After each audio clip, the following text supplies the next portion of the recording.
The way in which the teachings come from a guru are very much like coming from Joe and Rosie. They are not easily conceptual.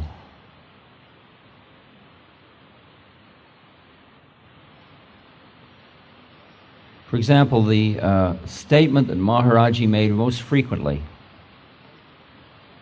was the word Jao, J-A-O. And Jao means go, split, leave. And here in the days when gurus have sign-up sheets and you join clubs, it's quite extraordinary to find somebody who just threw you out every time you came. And the Jaos had different intonations. There was Jao, and there was Jao. And you got to know the inflections of the Jaos. And you knew when he really meant leave and when he was just playing with you.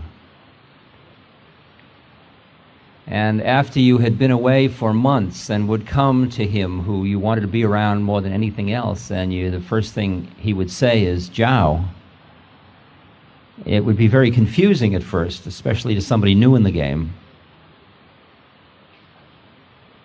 Once he said, you don't have to stay here, the light is everywhere. And then once he said to me, I'm always in communion with you.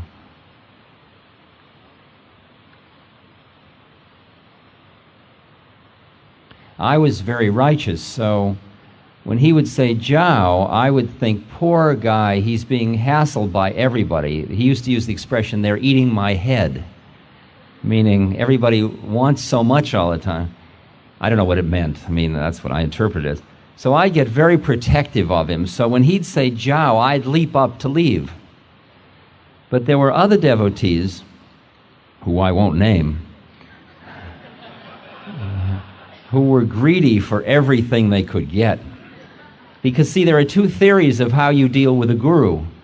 One is you do everything he says, and the other is you just keep beating on his door until you get enlightened, because he can protect himself, and you just beat on the door and demand and be as obnoxious as you possibly can. And we had all kinds in the satsang. So he'd say Jao, and the righteous people would get up and leave, and all the greedy ones would stay. And then we'd stand outside the door furious with jealousy while he played and laughed with everybody inside. Sure, there's a teaching there. It sometimes escapes me.